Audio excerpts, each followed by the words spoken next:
L'itinérance est un phénomène qui a pris beaucoup d'ampleur au cours des 10 dernières années. Il est estimé que le nombre de sans-abri au Canada en 2005 s'élevait autour de 150 000 personnes. De ce nombre, 30 000 seraient situés dans la ville de Montréal. Ce sont des personnes qui sont marginalisées et donc beaucoup visées par les forces policières. Les 10 infractions les plus reprochées aux itinérants représentent près de 78% de l'ensemble des infractions, soit 10 265 infractions sur 13 176 constats d'infraction émis en vertu des réglementations municipales. C'est ce qui nous amène à nous demander si la judiciarisation des itinérants laisse place à l'exercice de leurs droits. Il faut cependant préciser que les personnes itinérantes visées par notre recherche ne sont pas celles qui ont choisi ce mode de vie. Nous visons plus particulièrement les itinérants avec des troubles mentaux. Pour notre recherche, nous nous sommes basés principalement sur les études de Céline Bello. En effet, depuis ces études, le sujet de l'itinérance est beaucoup plus documenté qu'il ne l'était, particulièrement grâce aux statistiques que ces études ont fournies. Par ailleurs, le RAPSIM nous fournit des précisions sur le portrait de l'itinérance. De plus, le rapport de recherche de la Commission des droits et libertés des personnes et de la jeunesse de 2009 nous a aidés pour le volet de l'atteinte aux droits du logement, de la sécurité et de la dignité. Finalement, nous nous sommes basés sur le mémoire du Barreau du Québec sur l'itinérance. Il est difficile pour nous et tout chercheur d'avoir un dénombrement précis en raison de la nature même du phénomène d'itinérance.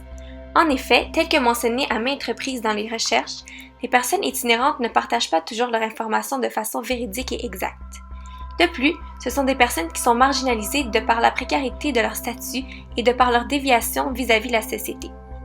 Aussi, il existe sur le sujet une abondance de documentation et des statistiques dont le résultat diffère en raison des facteurs précédents. Notre recherche porte principalement sur les infractions au règlement municipal de la Ville de Montréal. De plus, nous nous sommes limités à l'itinérance chronique et non temporaire. L'itinérance chronique est la plus visible. Les personnes dans cette situation n'ont pas connu de logement depuis une longue période. De plus, nous nous intéressons sur les itinérants victimes de répression accrue de la part des forces policières. Ces personnes se caractérisent par un nombre important de constats, soit plus de 10 constats d'infraction par année. Les résultats de notre recherche nous ont permis de conclure que l'itinérance est devenue, au cours de ces 10 dernières années, non pas uniquement un mode de vie, mais davantage un crime.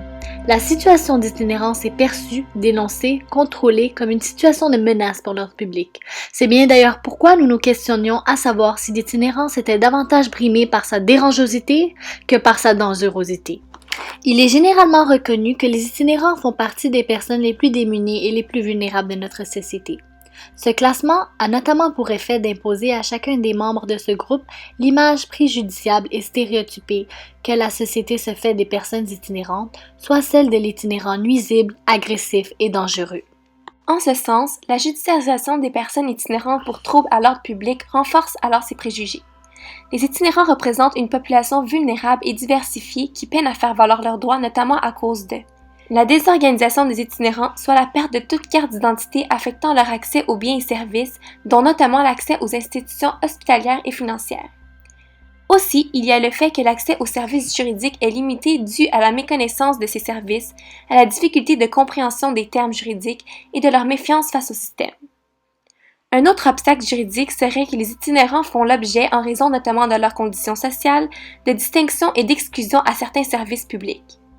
Il y a aussi un problème d'accès à l'aide des organismes de solidarité sociale qui exercent à cet égard un pouvoir discrétionnaire. En pratique, les itinérants qui se voient imposer un constat d'infraction aux règlements municipaux ne bénéficient pas de l'aide juridique pour assurer leur défense puisqu'elles ne sont alors passibles que d'une amende. Ce n'est que des années plus tard, lorsqu'elles sont susceptibles d'être emprisonnées pour non-paiement d'amende, qu'elles peuvent bénéficier de l'aide juridique. Il est souvent beaucoup trop tard pour intervenir à ce moment-là. Lorsqu'un itinérant reçoit un constat, généralement il va soit l'ignorer, le jeter ou bien le perdre. Son dossier sera alors réputé prendre la voie du plaidoyer de non-culpabilité. Sans aucun avis, son dossier fait alors l'objet d'un jugement par défaut. Le dossier est ensuite rendu à l'étape d'exécution du jugement. Si tous les éléments constitutifs de l'infraction sont présents, les procureurs mènent le dossier devant la cour où les juges prononcent la culpabilité. Une fois le constat d'infraction émis, il n'existe malheureusement pas vraiment de pouvoir discrétionnaire. Bien que les juges se sentent concernés par la problématique des itinérants et essaient de trouver des aménagements et des solutions, le pouvoir des juges à l'égard de ces personnes vulnérables se limite seulement à celui qui leur est conféré. Contrairement aux juges, ce sont les forces policières qui ont ce pouvoir discrétionnaire d'épargner l'itinérant ou de lui émettre un constat. Divers droits fondamentaux sont brimés par la judiciarisation des personnes itinérantes. Entre autres, le droit au logement est en jeu. En effet, la précarité résidentielle et le manque de logements sociaux constituent un élément majeur des facteurs structurels de l'itinérance. D'ailleurs, le fait d'être judiciarisé peut entraver l'obtention de nouveaux logements. Le logement implicitement protégé par l'article 45 de la Charte des droits et libertés est avant tout le lieu privilégié d'expression de la citoyenneté, le lieu où la personne aux prises avec des problèmes de santé mentale peut débuter son cheminement vers la reprise de pouvoir sur sa vie. Les sans-abri sont clairement démunis du droit du logement. Devant ces circonstances particulières, nous sommes d'avis que le tribunal est justifié d'intervenir puisque le gouvernement est réticent à allouer les ressources nécessaires pour endiguer et prévenir l'itinérance. Le droit à la sûreté prévu à l'article 1 de la Charte est également brimé. Son objectif est de protéger toute personne contre les actes de l'État qui ont des conséquences physiques et psychologiques sérieuses, graves, néfastes sur elle. La sécurité de la personne doit inclure un droit au traitement médical d'un état dangereux pour la vie ou la santé sans menace de répression pénale.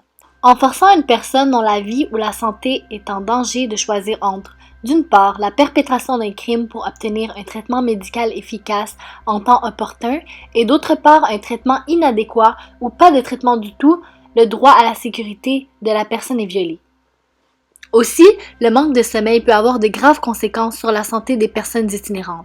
Si le fait de se loger dans des endroits publics comme les parcs le soir consiste en une infraction punissable par amende, on conclut qu'il s'agit d'une atteinte au droit à la sûreté et au respect de l'intégrité des sans-abri garantis par l'article 1, puisqu'ils n'ont pas de place où dormir sans avoir un risque d'être punis. S'inspirant des tribunaux mis en place ailleurs au Canada, notamment du Mental Health Court à Toronto, une solution alternative à la judiciarisation a été mise en place, soit le programme d'accompagnement justice santé mentale à Montréal. Puisqu'on estime qu'entre 30 et 50% des itinérants auraient des problèmes de santé mentale, ce programme a été mis en place à la Cour municipale de Montréal afin d'offrir des services de santé adaptés à la condition des contrevenants présentant des problèmes de santé mentale pour proposer des alternatives à l'emprisonnement. Ainsi, l'itinérant aurait un choix, soit de subir l'incarcération, soit d'accepter un encadrement par un intervenant et de coopérer pour l'amélioration de sa santé, ce qui pourra éventuellement retirer toute accusation émise contre lui. Notre recherche nous a permis d'établir que ce choix donné à la personne itinérante n'est pas vraiment un vrai choix. C'est-à-dire que si l'itinérant ne suit pas les interventions médicales, il retombera alors dans le tribunal régulier et va suivre le cours normal du processus judiciaire. L'itinérant doit consentir aux soins médicaux au risque de se retrouver en prison.